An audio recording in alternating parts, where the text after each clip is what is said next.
Filosofía y poesía, el libro de María Zambrano. Continuación, mística y poesía. Y es que la poesía ha sido en todo tiempo vivir según la carne. Ha sido el pecado de la carne hecho palabra, eternizado en la expresión, objetivado. El filósofo, a la altura en que Platón había llegado, tenía que mirarla con horror, porque era la contradicción de logos en el sí mismo, al verterse sobre lo irracional. La irracionalidad de la poesía se concretaba así en forma más grave: la rebeldía de la palabra, la perversión del logos funcionando para descubrir lo que debe ser callado porque no es, en suma, una falsa verdad, porque se muestra como la verdad en la palabra por el camino de su aparición, y falsa porque descubre lo que por no alcanzar el supremo rango de ser no tiene por qué manifestarse. La poesía era una herejía ante la idea de verdad de los griegos, y también lo era ante su exigencia de unidad, porque traía la dispersión del modo más peligroso, fijándola. Herejía también ante la moral y ante algo más grave que la moral misma y anterior a ella, ante la religión del alma, orfismos, cultos dionisíacos, porque era la carne expresada, hecha ante la palabra. Estaba deseando de que alguien encontrara razón para hacerlo. Este alguien, antes que San Pablo, fue Platón. Y en verdad que la incomprensión que el apóstol de las gentes encontrara en Atenas para su predicación fue por motivo contrario al del desprecio de la carne. Fue porque venía precisamente a anunciar su resurrección, porque vino a mostrar la mística cristiana en el aspecto más extraño para el ascetismo intelectual de que los filósofos dejaron penetrada la mente griega, y a contradecir igualmente la aspiración religiosa que de los mejores círculos emanara, el horror de la carne y a las pasiones, la soñada liberación del alma de su tumba corporal. El cuerpo como tumba era una imagen órfica que el mismo Platón llegó a usar con toda energía. La consideración de las pasiones como adversas a la imagen pura del alma aparece continuamente y con toda claridad poética. Justo es confesarlo. Así, hablando el alma, dice en la República: mas para conocer bien su naturaleza no se la debe considerar como nosotros lo hacemos, en el estado de degradación en que le han puesto su unión con el cuerpo y otras miserias, sino que es preciso contemplarla con los ojos del espíritu tal cual es en sí misma, y desasida de todo lo que es extraño. Entonces se verá que es infinitamente hermosa y que nosotros la hemos visto en un estado que se asemeja al Glaucos, el marino, viéndole que estaría bien dificultado de reconocer su primitiva naturaleza, porque de las antiguas partes de su cuerpo, las unas se han destruido, las otras se han gastado y desfigurado por las ondas, mientras las otras nuevas se le han añadido, formadas por conchas, algas y ovas, de manera que se parece más a no importa qué bestia que en lo que él era naturalmente. Así, el alma se muestra a nosotros desfigurada por mil males. Por esta imagen poética, Platón nos muestra el tristísimo estado del alma al caer en el cuerpo, su tumba, su cárcel, más cárcel activa en su pasividad como el mar, el cuerpo de Glaucos, el Tritón sumergido en el medio extraño como el mar para su primaria naturaleza, y el mar en su aparente neutralidad pasiva desgasta, altera, cambia, nada más desconcertante, melancólico que ciertas playas a la hora de la bajamar. Criaturas extrañísimas han quedado abandonadas sobre la arena húmeda, y un aire de destrucción parece flotar sobre todo. El mar parece ser el agente cósmico de la destrucción, de la aniquilación lenta, cautelosa e inexorable de ese algo macizo, óseo, que parece constituir la naturaleza humana. Un tritón, un viejo buque encallado, desfigurado por las algas y todos los extraños seres que el mar arroja de su seno, seres extraños y seductores a la vez. El mar destruye por la seducción con la violencia sinuosa del encanto, y las fuerzas de la carne sobre el alma no la ha concebido Platón a la manera del muro frente a su prisionero, sino al modo de la lenta e irresistible fuerza desfiguradora de las ondas marinas. El alma se sumerge en ella, se disuelve y se destruye, tomando en cambio agregados de cosas que se adhieren a ella, pero que no son suyas, que la transforma dándole la apariencia de monstruo. El alma se disuelve y se altera al contacto con la carne, y tiene este contacto con la carne lo que tiene el sumergirse dentro del medio marino, el encontrarse en algo insondable. Los muros de la cárcel la aprisionan, pero son algo perfectamente limitado.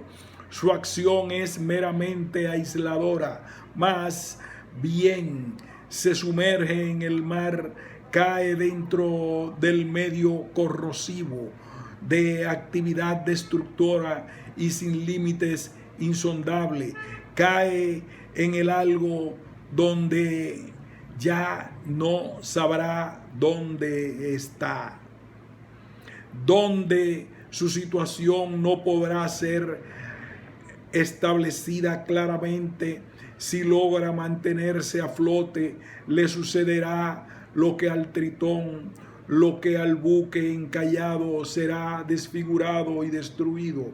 Por eso es menester que el alma que así ha naufragado combata incesantemente contra esta fuerza terrible y seductora. Es menester que por una acción continuada se salve del naufragio, poniéndose a flote primero y enseguida aislándose en lo posible del medio destructor, manteniéndose fiel a lo que es su naturaleza, defendiendo las partes originales de la alteración y rechazando violentamente a las criaturas extrañas que intentan adherírsele.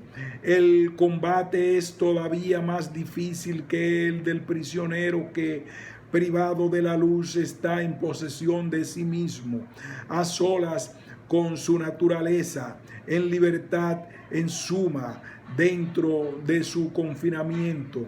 La cárcel es su separación y la soledad, mas en la soledad y en la separación el alma se conserva fiel a sí misma y es libre de recordar su alto origen, de sentir nostalgia de sus compañeros y de su remota patria. Es más difícil aún el combate que en la caverna del mito, donde el prisionero no tiene ante sí más sombras, apariencias, y las cadenas sujetan sus miembros para que no pueda mirar hacia el lugar de donde llega la luz.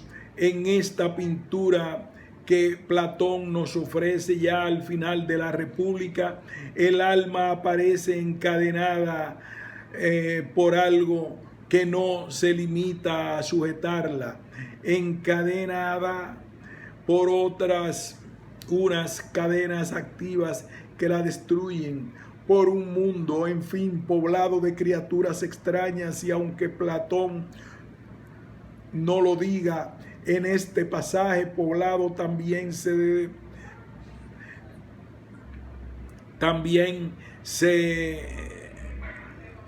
de seducción. Hay algo en el alma que simpatiza en este medio que le es extraño. Será menester que realice un supremo esfuerzo que la reintegre a su naturaleza, y así prosigue Platón su imagen poética. Pero he aquí lo que hace falta mirar en ella, que preguntó: su amor a la verdad, es preciso considerar a qué cosas se dirige, qué tratos apetece, en virtud de su parentesco con lo que es divino, inmortal y eterno, y lo que ella llegaría a ser si se entrega por completo a la persecución de las cosas de esta naturaleza, y si llevada por su ímpetu sale de la mar donde está en el presente y se sacuden las arenas conchas, y entonces se verá su verdadera naturaleza, si es simple o compuesta, en qué consiste y cómo es. Por lo que hace a su situación presente, hemos explicado bastante bien las pasiones a que está sujeta en la vida actual. Su amor a la verdad, que tratos apetece en virtud de su parentesco con lo que es divino, inmortal y eterno. La naturaleza del alma humana, pues, está precisamente en su parentesco con lo que es divino, inmortal y eterno. Esta idea la repite Platón a lo largo de sus discursos como algo obvio y decisivo, como la verdad en que va a fundarse su último y profundo anhelo. Anhelo no es difícil decirlo, anhelo y esperanza de salvar el alma. La imagen presente le parece tan solo imagen de la decadencia, de la degradación. Por eso tenía que rechazar a la poesía que pretendía perpetuarla, a la poesía copia de la degradación, decadencia de la decadencia. El alma es semejante a lo divino, el alma es casi divina, reitera en el Fredón. Y la verdad es que esta imagen de la vida como naufragio, como caída no era original de la filosofía platónica ni de ninguna filosofía. Era la idea que en la metempsicosis aparecía desde el antiguo y que el Platón le llegara de los misterios y del orfismo. Platón no hace nada más que fundamentarla, que encontrarle un fundamento racional. No hace sino reaccionalizar la esperanza, asegurándola, tornándola en certidumbre y todavía en algo más, en una certidumbre que puedo forzar. La esperanza en la cual nos mantenemos quietos y pasivos se toma en certidumbre por efecto de la violencia filosófica, en certidumbre activa, porque pues que depende de un esfuerzo humano en que se cumpla, y este esfuerzo se realiza por el camino de la filosofía. La filosofía nace en verdad de una paradoja, de una naturaleza humana. En la naturaleza del hombre es la razón. Esta identificación de naturaleza humana y razón es una de las batallas decisivas que Platón gana, y gana para tantos siglos como de él nos separan. Por naturaleza entendemos la manera de ser de una cosa que lo es por sí misma, es decir, que su ser no está hecho por las manos del hombre, y la naturaleza del hombre, la razón, es algo que el hombre no acaba de tener, sino que tiene que recobrar, que reconquistar. Esta reconquista comienza con la separación del medio extraño en que ha caído. Comienza con la catarsis de las pasiones, producto de la ligación con el cuerpo tumba. Después vendrá el camino de la dialéctica de la razón, ya sola y recogida en sí misma. Recorre el alma humana, es sui generis, pariente. La filosofía pues realiza nada menos que el encuentro del alma consigo misma, el redescubrimiento de la propia naturaleza. Innumerablemente repite Platón la misma idea a lo largo de varios diálogos, pero muy especialmente en el Fredón, que es donde esta esperanza racionalizada por la filosofía se revela. Mas una purificación no es justamente lo que dice la antigua tradición, poner en lo posible al alma aparte del cuerpo y acostumbrarla a encerrarse y recogerse sobre ella misma, y vivir tanto como sea posible en las circunstancias actuales y en las que seguirán aislada en sí misma y desprendida del cuerpo como una cadena. El conocimiento es pues purificación, separación del alma de sus cadenas para reintegrarse a su verdadera naturaleza. El saber desinteresado viene a resultar el más profundamente interesado de todos, pues en realidad no es un añadir nada, sino simplemente un convertir el alma, un hacerla ser, ya que el que contempla que hace semejante al objeto de su contemplación. El camino de tal contemplación es el de la dialéctica, el movimiento de la razón por sí misma, desprendida ya de todo. Asimismo, cuando el hombre ensaya por la dialéctica y sin recurrir a ninguno de los sentidos más usado por la razón, dirigirse a una esencia de cada cosa, sin detenerse antes de haber sabido por la sola inteligencia la esencia del bien, llega al término de lo inteligible, como el otro llegaba al término de lo visible. Es muy justo y bien. ¿Es eso lo que tú llamas la marcha dialéctica? Sin duda.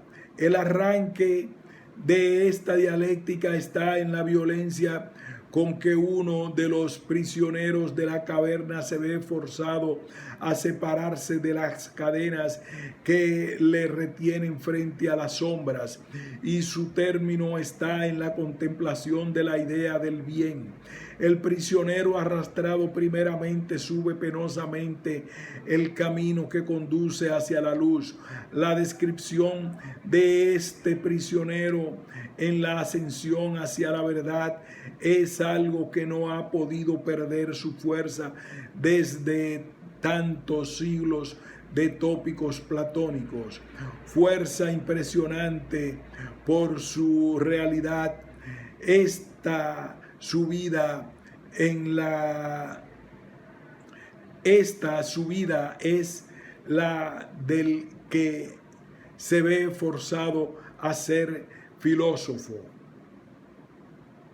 Y si alguien le sacase de allí por la violencia, haciéndole subir por una áspera y penosa cuesta sin dejarle hasta llevarle al frente de la luz del sol, ¿no crees que sufrirá y se revolvería al ser arrastrado así? Y cuando llegase a la luz, tendría los ojos deslumbrados de su resplandor y no podría ver ninguno de los objetos que llamamos ahora verdaderos. No podría, al menos de momentos. Debería en efecto habituarse si querría ver al mundo superior. Lo que vería enseguida con más facilidad serían las sombras, después las imágenes de los hombres y de otras cosas reflejadas en las aguas, después de las cosas mismas, y después, levantando la vista hacia la luz de los astros y de la luna, contemplaría durante la noche las constelaciones y el firmamento mismo más fácilmente que durante el día el sol y su resplandor, sin duda. Y al fin creo que sería el sol, no ya en las aguas ni en las imágenes reflejadas en algún otro lugar, sino el mismo sol en su lugar, en lo que él podría mirar y contemplar tal y como es. La purificación ha llegado a su término, y el que ha llegado a contemplar el bien cara a cara y a saber que él es la causa de todo lo que en alguna manera es, ya no tiene de propiamente humano, es decir, de común con los que todavía siguen encadenados en la caverna, más que piedad hacia su miserable condición, y el regreso a la oscura cueva le coloca en una situación extrañísima frente a los hombres, y estos, por venir él de la luz, por traerla, no lo conocerán, y su extrañeza es tal que les irrita hasta el punto que pueden llegar a darle muerte. No es muy aventurado el pensar que la muerte de Sócrates, su maestro, estaba presente en estas líneas. Entonces, es de extrañar que quien tan tremenda batalla estaba librando para afirmar el camino de la filosofía fuera todo hostilidad para justificar cualquier otro camino. Era la filosofía, era la vida del filósofo lo que había que justificar y aclarar contra la ciega multitud humana.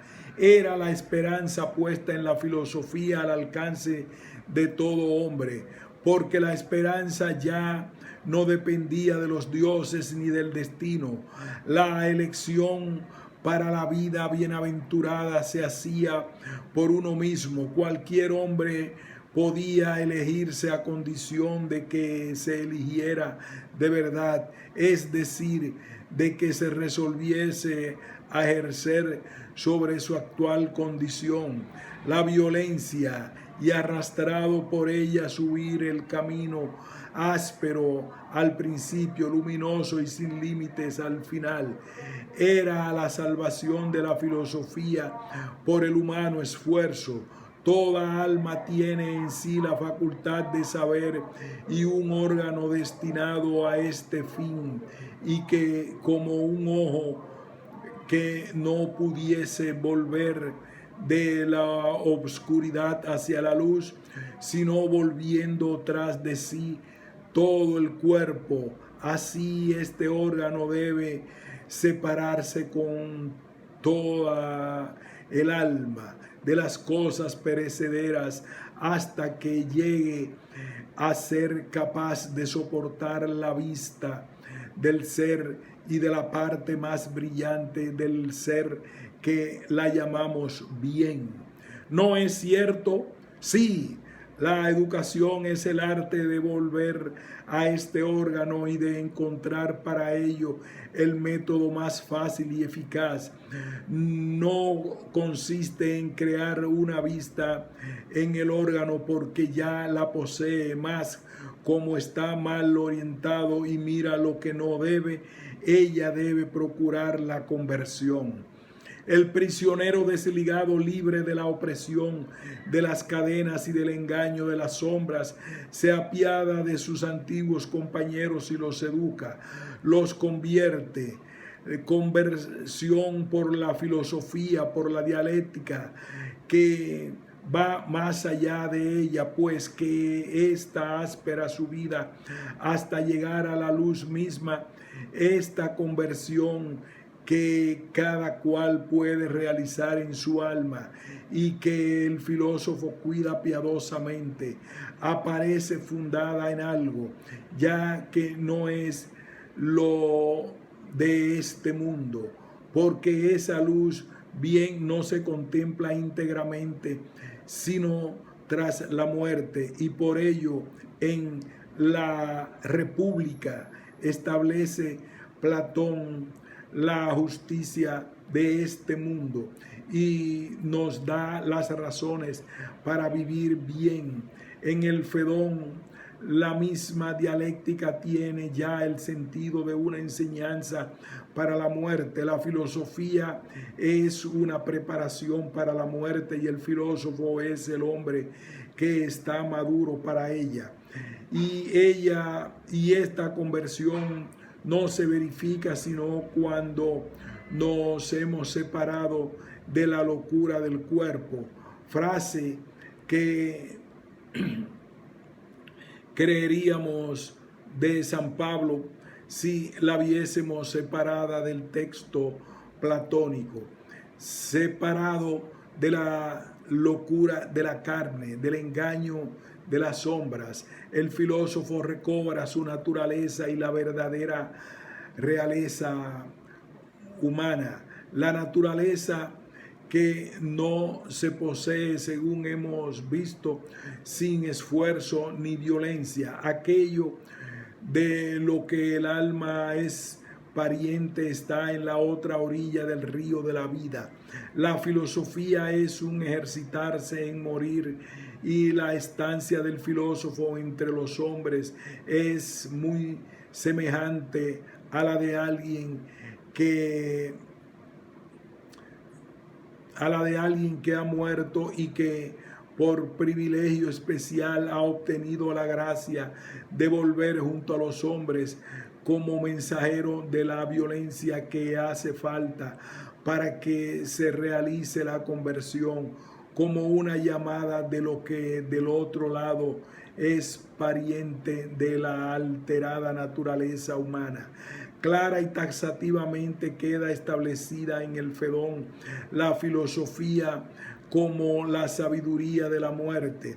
No es verdad que el sentido preciso de la palabra muerte es que una alma se separa y se va aparte de un cuerpo, ciertamente, y que esta liberación, como decimos, los únicos que la procuran son aquellos que en el sentido recto del término se ocupan en filosofar.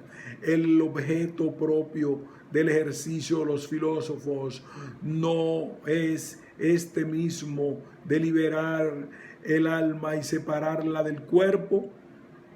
La situación se ha ido agravando cada vez más. Ya el filósofo no puede contentarse con la separación de las cosas tal como se dan en la mirada primera que vertemos sobre el mundo. Ya no solo ha de renunciar a las apariencias sensibles, sino que verdaderamente, que el verdadero ascetismo se le impone.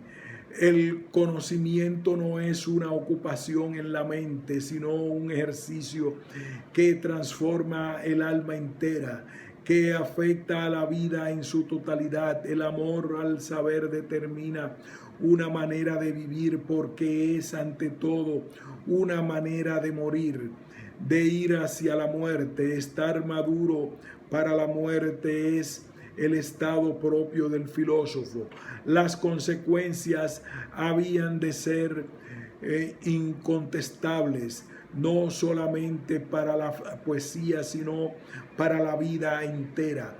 La poesía no era la cuestión, sino en cuanto que ella sigue siendo el vivir según la carne de la manera más peligrosa para el ascetismo filosófico.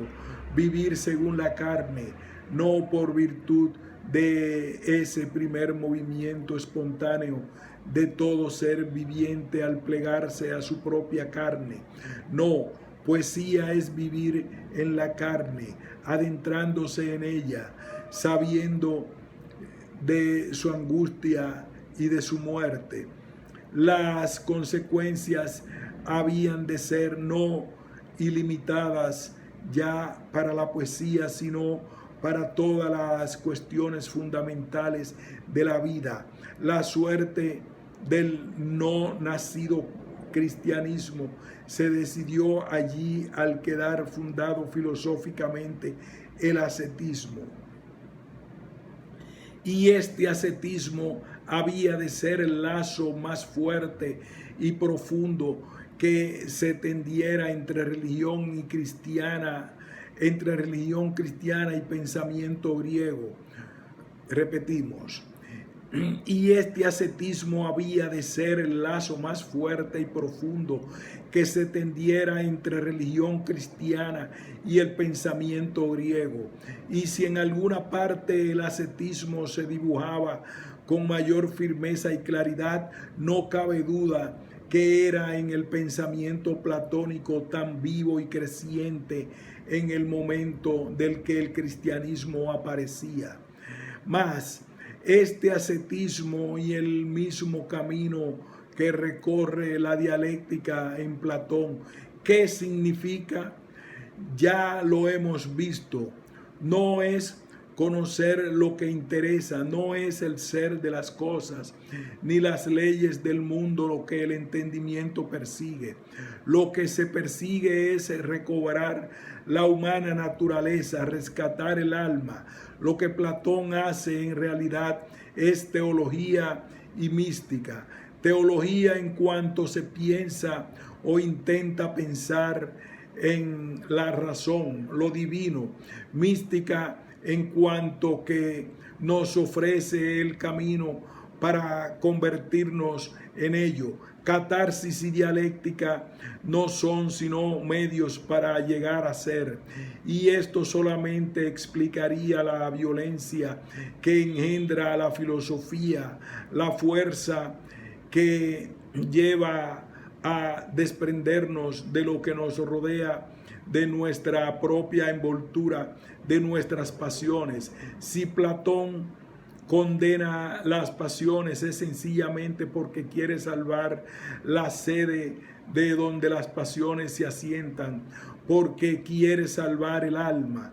Ya de antiguo parece que germinaba este anhelo, salvar el alma, y no ciertamente en los poetas, sino entre ciertos círculos religiosos que ya hemos mentado. Platón parece ser un instrumento quien racionalizó y por tanto dio seguridad a estos anhelos, un tanto delirantes. Llevó la seguridad del pensamiento, ser, unidad, idea, a lo que latía como gemido, como ansia irrenunciable en los cultos órficos y dionisíacos. Por primera vez se pensó claramente sobre lo que tan obscuramente se sentía. Los símbolos se tornaron en pensamientos claros y en los misterios sucedieron las ideas. La matemática y anhelo irracional se unieron por primera vez. Platón hizo teología. Ahora se comprende por qué renunció a la poesía, por qué se declaró enemigo irreconciliable. No era en nombre del conocimiento, no era en nombre del ser, de la unidad, de la verdad de este mundo. Si Platón no hubiera sido cargado con un gigantesco designio religioso, no habría condenado jamás a la poesía. Es más, no hubiese dejado nunca de ser poeta. En verdad que nunca dejó de serlo, pues si él abandonó a la poesía nunca lo dejó a él. Y esto mismo constituye la mayor justificación de Platón a este respecto.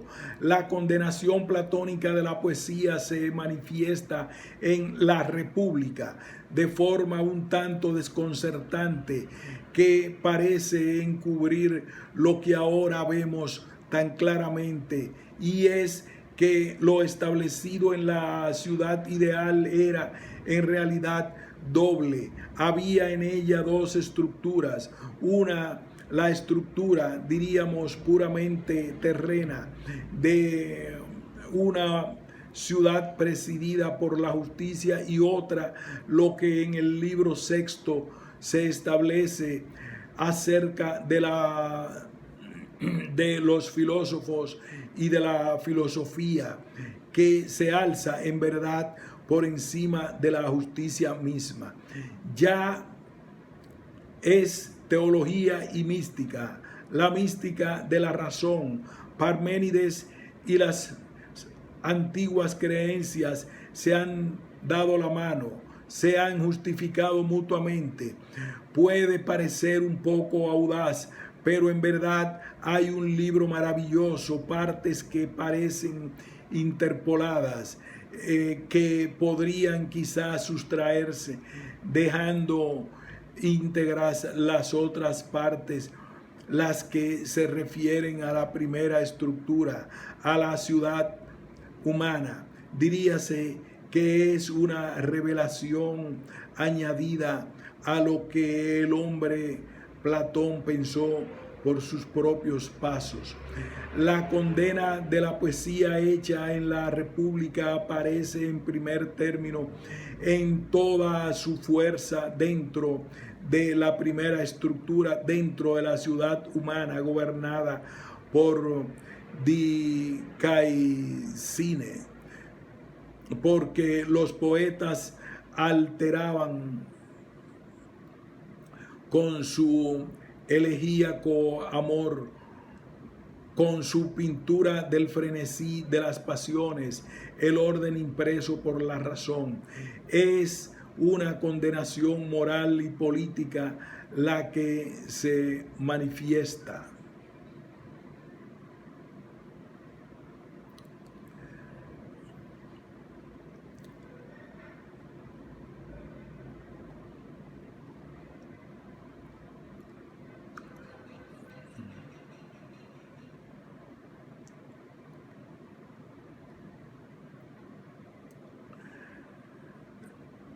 la que se ha manifestado en el banquete. Belleza y creación son la redención de la carne mediante el amor. Nuevamente, la filosofía es la voz del optimismo, salida de la fatalidad. A la carne va a salvarla también el filósofo, encontrando lo que parecía imposible, su unidad en el amor, la poesía apegada a ella, viviendo dispersamente, trágicamente, según ella, no podía encontrarla porque la poesía es pura contradicción. El amor en la poesía anhela la unidad y se revuelve contra ella. Vive en la dispersión y se aflige, llora por lo que no quiere dejar y se revela contra lo que le salvaría. La poesía es la conciencia más fiel de las contradicciones humanas, porque es el martirio de la lucidez del que acepta la realidad tal como se da en el primer encuentro y la acepta sin ignorancia, con el conocimiento de la trágica dualidad y de su aniquilamiento final. El poeta siente la angustia de la carne, su ceniza, antes y más que los que quieren aniquilarla. El poeta no quiere aniquilar nada, nada sobre todo de las cosas que el hombre no ha hecho. Rebelde ante las cosas que son hechura humana, es humilde, reverente con lo que encuentra ante sí y que él no puede desmontar, con la vida y sus misterios. Vive habitada en el interior de ese ministerio como dentro de una cárcel y no pretender saltarse de los muros con preguntas irrespetuosas. Eterno enamorado, nada exige, pero su amor lo penetra todo lentamente. El poeta vive según la carne y más aún dentro de ella, pero la penetra poco a poco, va entrando en su interior, va haciéndose dueño de sus secretos y al hacerla transparente, la espiritualiza, la conquista para el hombre porque la en sí misma ya la hace dejar de ser extraña. Poesía es, sí, lucha con la carne, trato y comercio con ella, que desde el pecado, la locura del cuerpo lleva a la caridad, caridad, amor a la carne propia y ajena, caridad que no puede resolverse a romper los lazos que unen al hombre con todo lo vivo, compañero de origen y creación, porque el pecado de la carne sigue la gracia de la carne y la caridad. Pecado carnal y caridad son frutos cristianos, pero los dos están al borde de salir de su sueño en las páginas del Fedro, del Fedón o del banquete. De un momento a otro parece que van a surgir las dos palabras que solo el cristianismo trajo. Se acerca a ellas pecado, caridad, tanto como se acerca a la poesía. La poesía, si las llevaba consigo, son sus mismas entrañas, la constituyen, mas la poesía ha tardado mucho en saberlo. Agobiada con su tesoro, nunca se puso a contarlo, nunca volvió a los ojos tristes, hacia sí, nunca generosa y desesperada, se ocupó de sí como la filosofía desde el primer instante hiciera. El poeta no se cuida de hacer el recuento de sus bienes y de sus males, el inventario de su fortuna, porque el poeta no puede saber quién es ni sabe siquiera lo que busca. El filósofo al menos sabe lo que busca y por ello define el filósofo.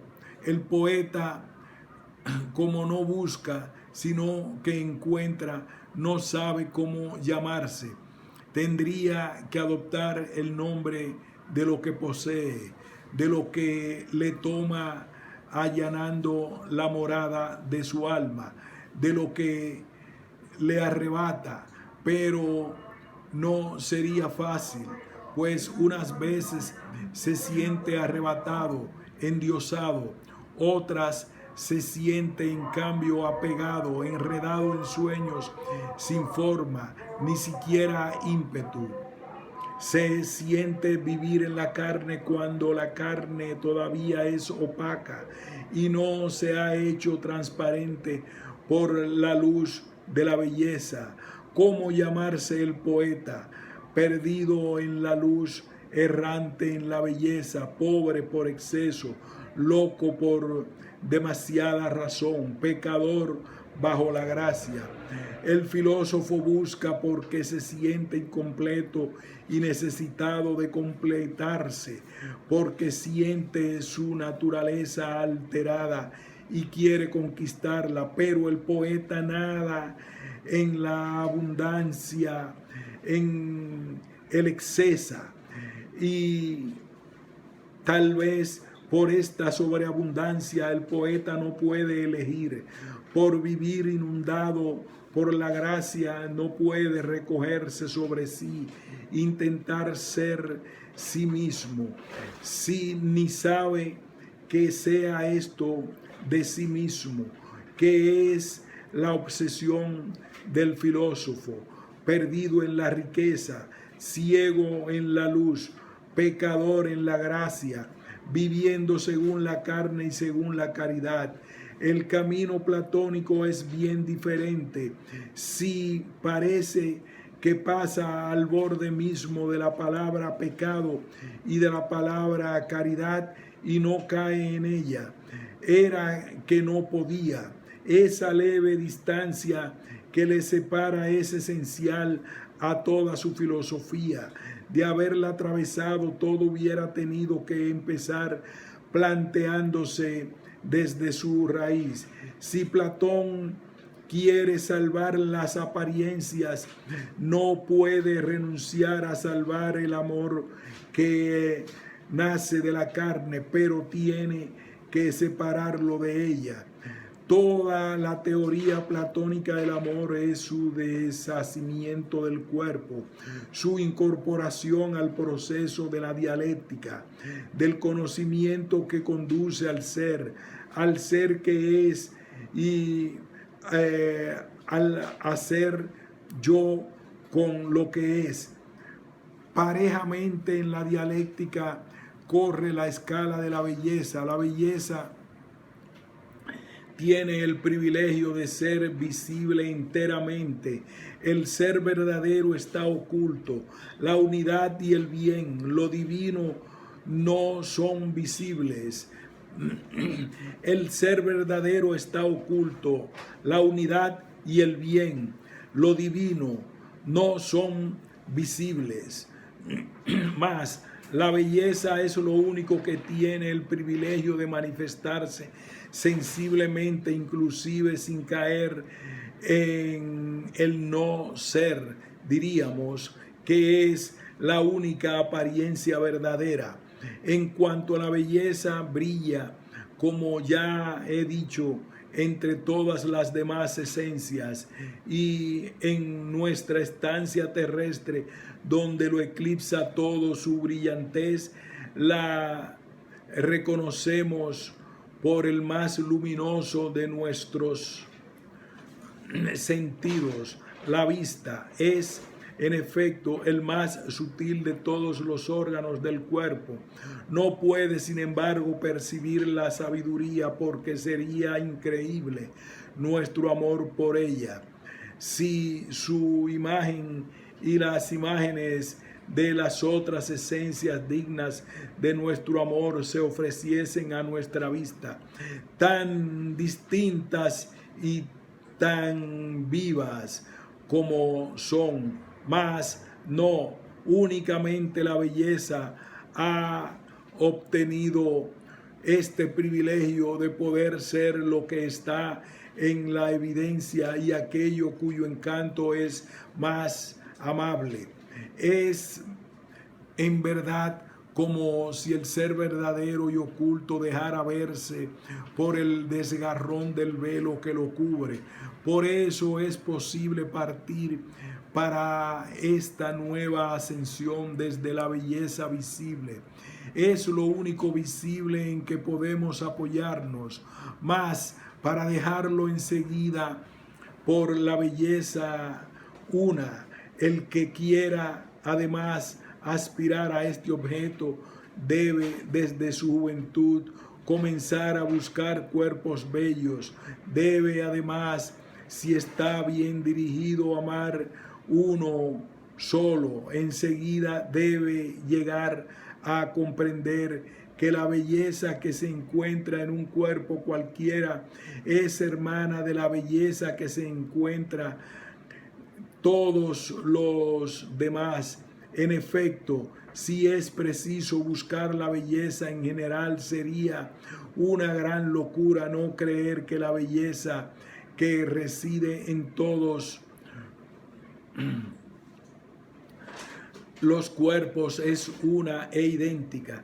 Comienza de esta manera la escala del amor a través de la belleza más desprendida de la particularidad de un cuerpo, para concluir el que en los misterios del amor se haya elevado hasta el punto en que estamos después de haber recorrido en el orden conveniente todos los grados de lo bello y llevado por último el término de la iniciación, percibirá como un relámpago en la belleza maravillosa aquella, oh Sócrates, que era objeto de todos los trabajos anteriores, belleza eterna, increada e imperecible, exenta de aumento y disminución, belleza que no es bella en tal parte o fea en cual otra bella, solo en el tiempo y no en tal otro, bella bajo una relación y fea bajo otra, bella en tal lugar y fea en cuanto otro, bella para estos y fea para aquellos, belleza que no tiene nada de sensible, como el semblante o las manos, y nada de corporal, que tampoco en este discurso o esta ciencia que no reside en ningún ser diferente en ella misma, en un animal, por ejemplo, o en la tierra, o en el cielo, o en otra cosa, sino que existe eterna y absolutamente por sí misma y en sí misma. Con esto ya está logrado lo que parecía más imposible, la generalización de lo sensible. Lo sensible era lo contrario y rebelde a la unidad, unidad en que una vez hallada participan todas las cosas que antes veíamos dispersas, cada una viviendo en sí, por sí. Para la belleza se ha logrado esta unidad. El mundo sensible ha encontrado su salvación, pero más todavía el amor a la belleza sensible, el amor nacido en la dispersión de la carne. El amor nacido en la dispersión de la carne encuentra su salvación porque sigue el camino del conocimiento. Es lo que más se parece a la filosofía.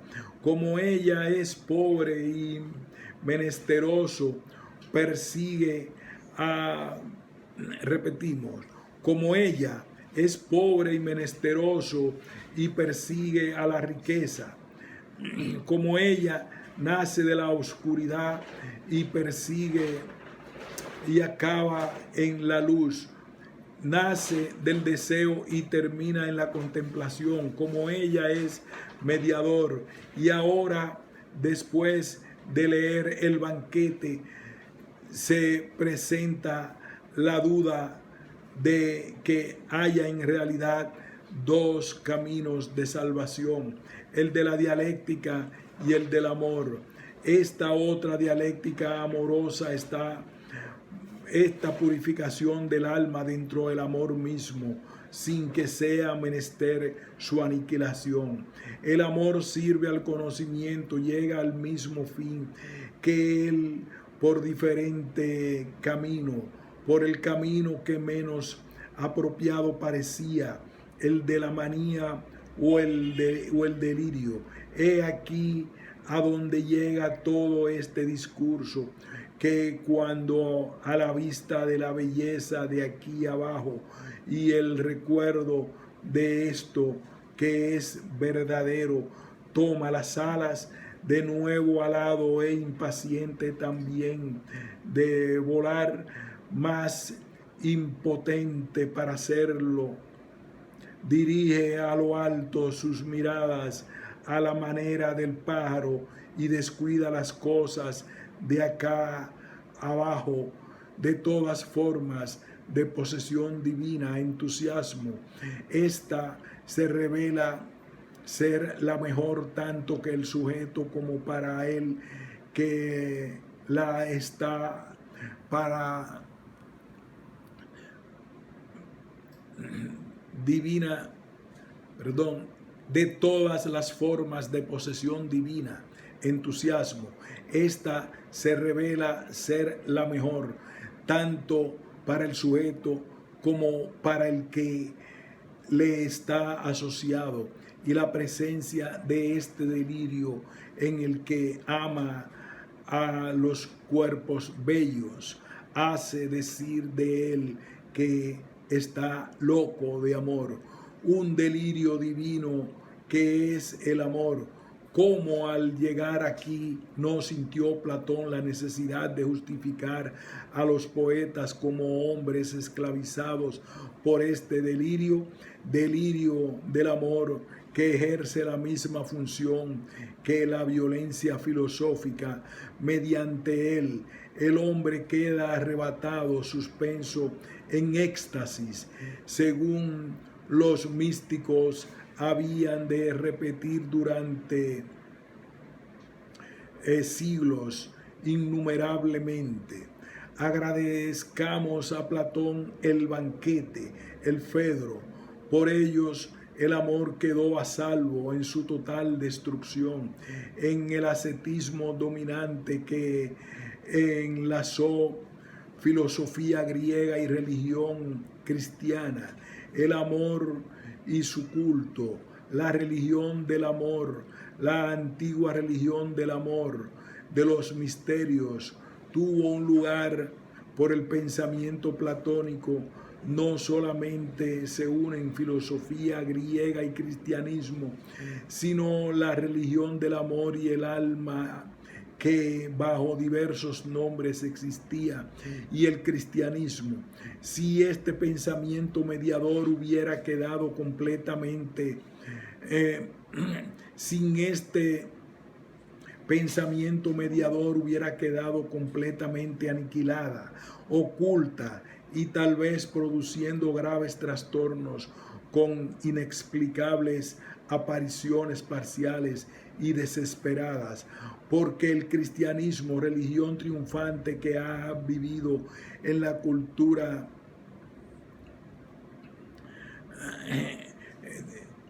de Occidente anuló a algunas religiones anteriores, cuyo rastro no tiene hoy forma ni nombre, pero que sin duda se entrelazan con la religión católica, que tuvo la flexibilidad de absorber las particularidades de donde las había. Y hay sin duda cultos olvidados en deidades desconocidas que viven obscuramente bajo otros nombres. Así hubiera pasado con el amor, de no haber mediado el pensamiento realmente mediador de Platón. El amor se ha salvado por su idea, es decir, por su unidad.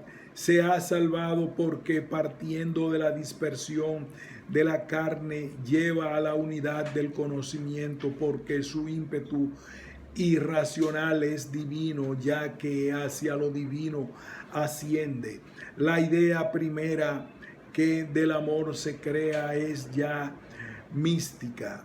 Por eso es un gran error lo que tantas veces se ha dicho, que el amor místico es un trasunto del amor carnal, tal y como se da en es todo lo contrario. El amor carnal es amor entre los sexos. Se ha vivido culturalmente, es decir, en su expresión bajo la idea del amor platónico, que es ya mística. Y en las épocas en que el amor ha sido la fuerza social, en esos brillantes momentos del final de la Edad Media y del Renacimiento, todo enamorado manifestaba su amor en términos platónicos, más o menos, y lo que es más grave, si así lo decía el enamorado, era porque él mismo así lo sentía, porque así lo decía a sí mismo, y así era. Gracias al platonismo, el amor ha tenido categoría intelectual y social. Se ha podido amar sin que sea un hecho escandaloso. Gracias a esta salvación del amor, ha podido existir poesía dentro de la cultura ascética del cristianismo. La primera poesía, los himnos a la Virgen, Salve, la letanía, tejen con imágenes en parte hebraicas una idea de la mujer divina que el cristianismo primitivo en verdad no comportaba. La divinización de la mujer es también cosa platónica, es un hecho posible merced al pensamiento platónico, a las consecuencias. La mujer ha quedado también salvada porque ha quedado idealizada. Si el hombre se enamora es porque lleva en su mente un a priori ideal de lo femenino, y quien no le lleve no puede jamás enamorarse. La poesía se cubrió con este manto, vivió y creció prodigiosamente amparada por este firmamento. Y así la poesía de la Edad Media no es cínica, burlesca, como nuestro arcipreste de Hita, es platónica, sin saberlo presupone y canta la unidad del amor y también la ausencia. El motivo ausencia en el amor es un motivo claramente platónico, que en los historiadores de la literatura les compete estudiar. Ausencia en el amor porque la presencia jamás es posible, y si alguna vez se diera ya no se cantaría. Así el cántico espiritual del místico San Juan de la Cruz es el canto de la ausencia del amado. Aquí explicable porque su amado en efecto no es visible, pero en la poesía profana de este tiempo y del anterior se vería también constantemente este motivo de ausencia y de búsqueda constante de las huellas del amado.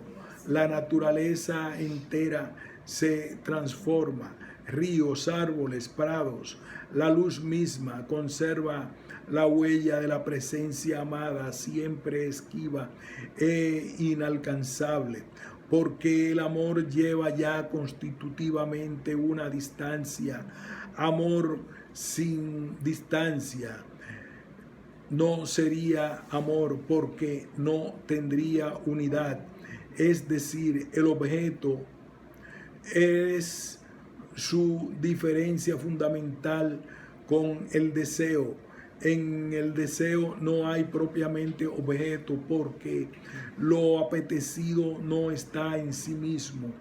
No se le tolera en este ensimismarse que ya la poesía realizaba por su cuenta, antes de Platón y después, cuando ha sido extraña a su influjo. El deseo consume lo que toca.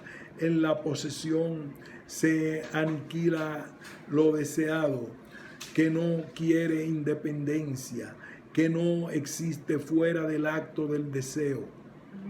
El amor subsiste siempre, el objeto, él tiene su unidad inalcanzable. La posesión amorosa es un problema metafísico y como tal sin solución. Necesita traspasar la muerte para cumplirse, atravesar la vida, la multiplicidad del tiempo. El amor, al igual que el conocimiento, necesita de la muerte para su cumplimiento. El amor por quien se propaga la vida, este es, creemos, el fundamento de toda mística. Que el amor que nace en la carne, todo amor primero es carnal, tiene para lograrse que desprenderse de la vida, tiene también que convertirse, como decía Platón, era menester realizar con el conocimiento. Y esta conversión en verdad se ha verificado por la poesía, en la poesía que supo mejor que la filosofía interpretar su propia condenación, pues le estaba reservado a la poesía nutrirse hasta su propia condena. Con esta fuerza que el pensamiento ha sabido hasta ahora sacar su virtud de la flaqueza, su existencia de su contradicción, de su pecado, poesía platónica en la que se perpetúa la antigua religión de la belleza transformada a veces en religión de la poesía. En algunas de sus afortunadas realizaciones se manifiestan las tres y todavía algo más, el punto de coincidencia de dos cosas al parecer incompatibles, filosofía y cristianismo. Si al correr del tiempo no se le puede perdonar algunas injusticias, es que a los fundadores, lo que con su palabra decidieron la suerte de los siglos, no les sea dado el poder contemplar su obra. Así Platón, con esta estrofa, con esta sola estrofa, la más platónica, la más poética, también de toda la poesía humana. Dos puntos. Oh cristalina fuente, sin esos tus semblantes plateados, formases de repente los ojos deseados que tengo en mis entrañas dibujados. Repetimos: oh cristalina fuente, si en esos ojos tus semblantes plateados formases de repente tus ojos deseados que tengo en mis entrañas dibujados. En tan breves palabras está todo Platón y toda poesía, todo hombre en talla gigantesca, todo aquel que ha decidido con su palabra o con su obra la suerte de la historia humana, tiene su leyenda por la cual en su nombre desciende hasta la más obscura ignorancia. La leyenda es la forma piadosa del conocimiento, porque merced a ella todo hombre participa en algún modo en la verdad y de la historia. Muchas gentes no saben de Platón sino una leyenda que las hojas del almanaque reproducen alguna vez. Platón se anunció a su maestro Sócrates antes de su encuentro con él, en su sueño, en un sueño bajo la forma de blanco cisne. Reprimamos la sonrisa incrédula de los que han leído mucho y se han ensoberbecido por ello, porque un cisne es un ángel castigado, un ángel inmovilizado que no ha perdido su pureza ni sus alas, unas alas incoherentes, demasiado grandes para tan leve cuerpo, al que no consiguen, sin embargo, arrastrar hacia lo alto, y que más que órgano son señal, nostalgia de una perdida naturaleza. Y alguien ha podido soñar con Platón, sintiéndole detrás de dos criaturas, las más diferentes, un toro y un blanco cisne, el toro de la sangre y la muerte, transformándose en la pureza alada, pero problemática de la filosofía.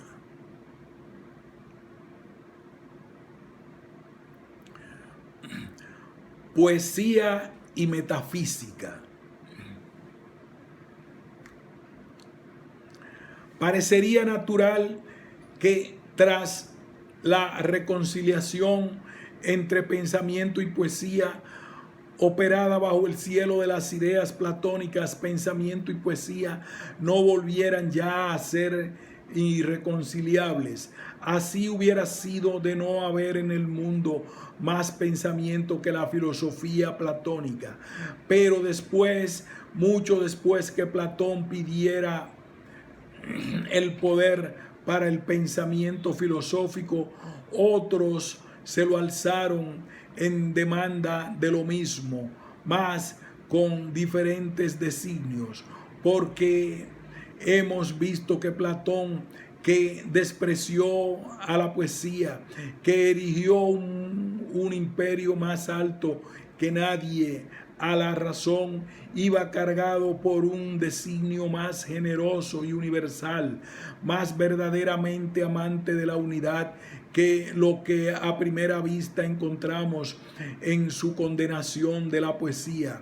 Por eso no le bastó la filosofía y tuvo que hacer teología y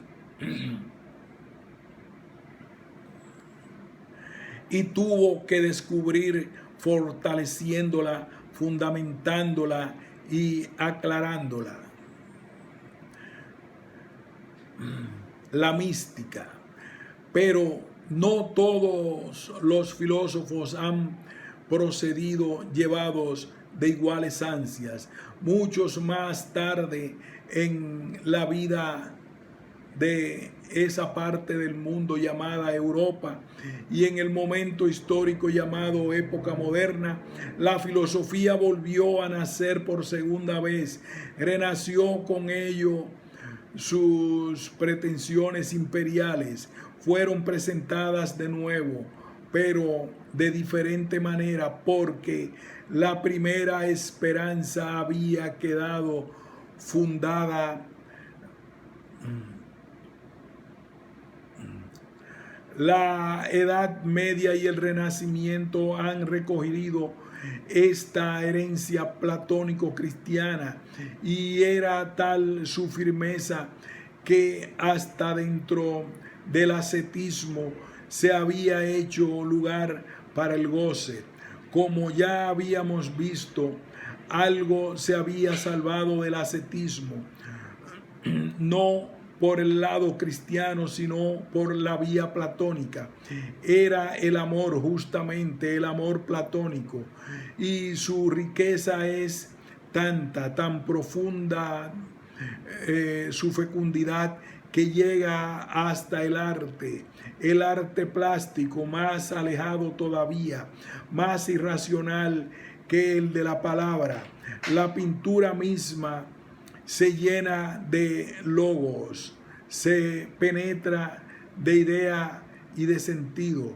Leonardo da Vinci es el pintor platónico en el cual culmina la tradición preciosísima del llamado Quattrocento italiana, las vírgenes de Fra Angelico y Filippo Lippi, las diosas paganas de Botticelli y los desnudos de Giorgione son platónicos, también como lo serán las vírgenes de Rafael, último pintor platónico. Pero el hombre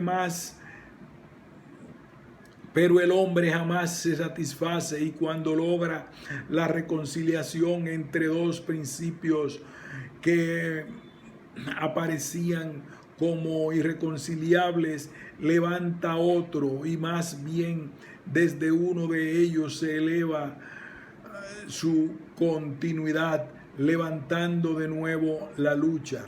El hombre no puede navegar en la unidad, y cuando lo logra, la destruye para volver a buscarla de nuevo.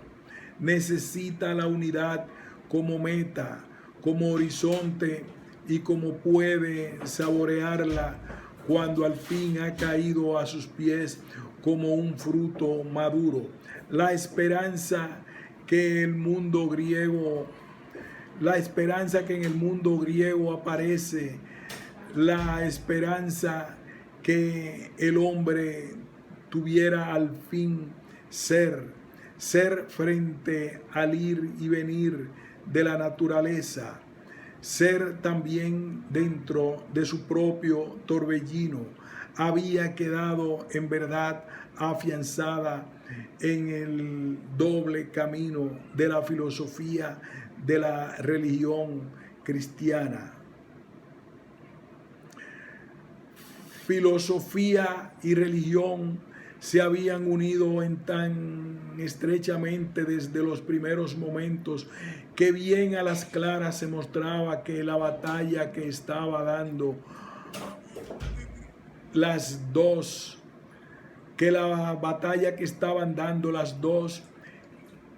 era en gran parte coincidente, tan coincidente que la religión renunciaba por el pronto a lo que tenía de peculiarísimo frente a la filosofía, a cambio de que ésta marchase a su lado.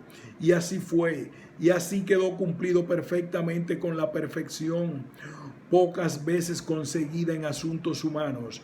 La poesía fue manifestación y a la vez instrumento de esta unidad en el combate. Ella también unió su voz a la batalla contra las sombras. La Divina Comedia realiza este momento feliz, tal vez no repetido, de unión sin vagas nebulosas identificaciones, sin vagas y nebulosas identificaciones entre poesía, religión y filosofía. Y le ha tocado como para regular a la poesía el mitificar, el materializar la esperanza que entre la filosofía y la religión se habían afianzado. Otro momento de unidad profunda entre las tres cosas se verifica, según se nos ha aparecido, por el camino de la mística. Pero esto es preciso al momento dejarlo ahora señalado. Comporta un problema aparte, la cuestión un tanto grave de que toda poesía sea en último término mística, o la mística sea en su raíz poesía, una forma de religión poética o religión de la poesía. No vamos a pararnos en este momento en ello, mas la tregua fue corta, el instante de paz breve. Pronto, bien pronto comenzó a dejarse oír la nueva esperanza, pronto comenzó a abrirse paso, formulándose de tantas maneras como podía. La nueva esperanza era nada menos que este mundo,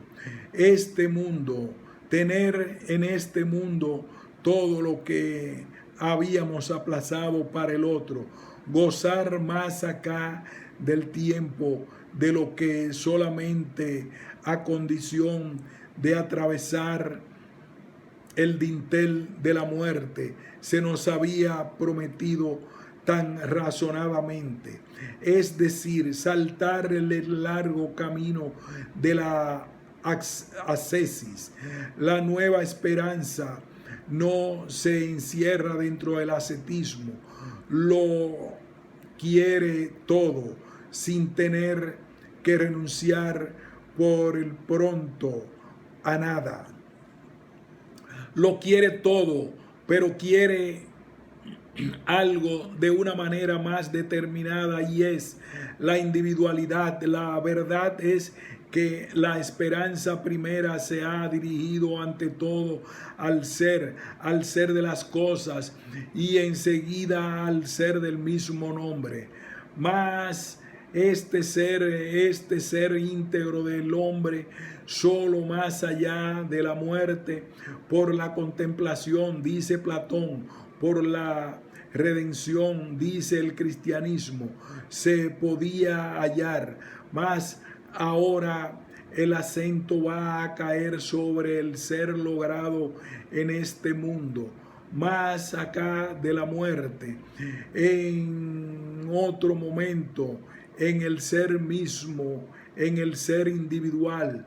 La filosofía se va a instalar en el orbe de la creación. La religión al fin no podía seguir más tiempo reservándose sus verdades.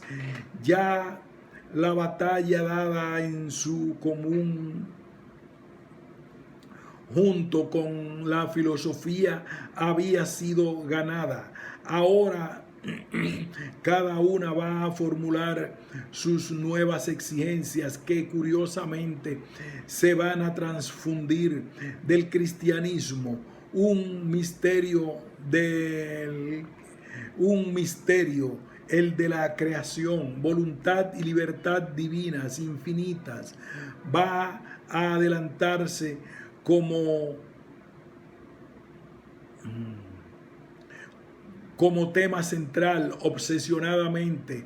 Y del lado de la filosofía, la existencia humana, y enseguida la existencia de un modo cualquiera, sino sencillamente como fundamento de toda realidad. y como cristianismo y filosofía estaban inexorablemente enlazados, sus afanes se transfunden. La creación divina, voluntad y libertad es lo que va a estar en el fondo de eso que ya se ha llamado metafísica. Repetimos, y es como cristianismo y filosofía estaban inexorablemente enlazados, sus afanes se transfunden. La creación divina, voluntad y libertad es lo que va a estar en el fondo de eso que se ha llamado metafísica. Está en el fondo primeramente, pero no tardará mucho en salir a la superficie, manifestándose plenamente. Desde Kant, el Kant de la razón práctica, Fichte, Schelling hasta Hegel, donde el afán religioso cobra adecuación exacta con la razón. En Hegel, la razón al otro extremo de Platón, nace también la teología. Quizás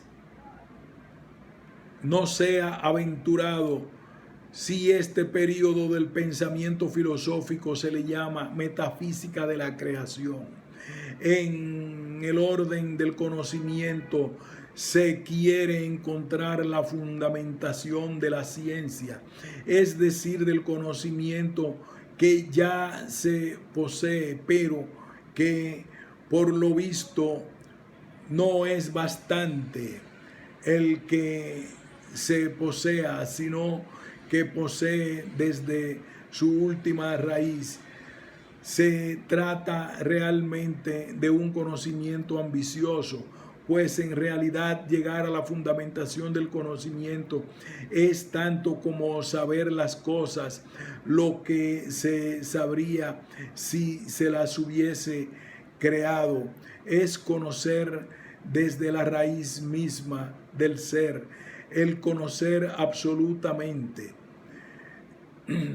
Pero tal conocimiento implica naturalmente el que el hombre mismo quede situado en el último término como fundamento del ser de las cosas. El hombre es el sujeto de un conocimiento fundamentador. Tenía que llegarse de aquí forzosamente a la autonomía de la conciencia de Kant, pues al hombre mismo quien ha de determinarle en dónde hallar su fundamentación. El ser ya no está ahí como en los tiempos de Grecia, ni como en la Edad Media, como algo en que mi ser, mi propio ser, está contenido, bien que de diferente manera de las demás cosas. Ya en el ser no es independiente de mí, pues ni en el rigor, solo en el mismo lo encuentro. Y las cosas se fundamentan en algo que yo poseo. Solo la persona humana quedará exenta, libre, fundándose en sí misma. Autonomía de la persona humana, en verdad que anteriormente solo alguien había gozado de esto, de determinarse a sí mismo. La propia divinidad ahora sí realmente ya era el hombre a imagen y semejanza de Dios, pero tan imagen que en verdad no eran imagen, es decir, reflejo, copia, destello, sino como antes se concibiera a Dios libre y creador. Creador, este era al parecer el programa del pensamiento programa francamente religioso. La razón caminaba por el cauce de una desmedida ambición religiosa. El hombre quería ser creador libre y seguidamente ser único. Son los pasos sin duda decisivos de la historia moderna, de eso que propiamente se llama Europa, y su angustia y su tragedia. La metafísica de la creación, nada más natural que dentro de ella la creación artística tenga su lugar y aún su lugar central, pues al fin el acto de la creación es un acto estético de dar forma. Lo que hay en el centro de esta metafísica, como ya se ve, no más acercarse a ella, es el acto de dar forma. La noción de arte no es que vaya a ser admitida, sino que será central, definitiva, en alguna forma de esta metafísica de la creación. El acto creador por antonomasia, en el que se muestra la identidad de lo que aparecía separado por un abismo. El espíritu y la naturaleza, el arte, lejos de ser forjador de sombras y fantasmas, es la revelación de la verdad más pura, es la manifestación de lo absoluto. En vez de pretender eternizar lo que es contradictorio, es la manifestación más inmediata de la identidad. El arte en esta metafísica que se concreta hasta donde es posible que una metafísica así se concrete. En Schilling cumple con una función que es parte de la creación divina misma. Las formas del arte son copia directa, revelación inmediata de las ideas divinas, de las ideas que han actuado en la creación, dice H. Hemsworth. Las ideas eternas o las autointuiciones de Dios anteriores, como la misma identidad absoluta a todo antagonismo de lo subjetivo y lo objetivo, de lo natural y lo espiritual, son los dos y diferencias, son los dos arquetipos de todas las realidades que se despliegan en grados y diferencias. Son las formas de las cosas tal como estas son en lo absoluto, son las propias y verdaderas cosas en sí. Y esta es la gran función metafísica del arte, presentar en concreto estas ideas en imágenes fieles y el producto mismo sensible, infinito, sin saberlo revela el genio artístico, el interior de esta naturaleza bienaventurada en el que no hay ninguna oposición. Las formas del arte son las formas de las cosas en sí y como ellas son en los arquetipos, y concluye en un mismo párrafo: las ideas que la filosofía solo consigue interpretar en el sistema abstracto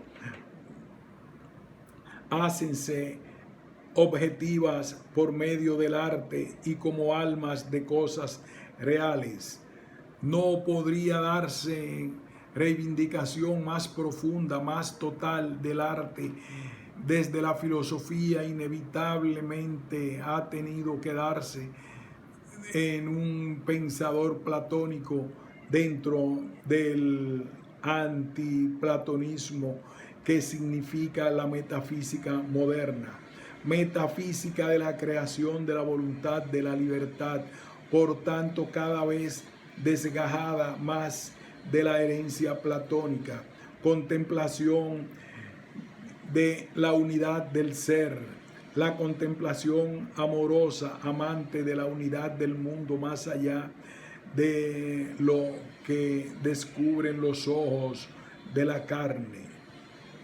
Punto. Y seguido. Continuaremos.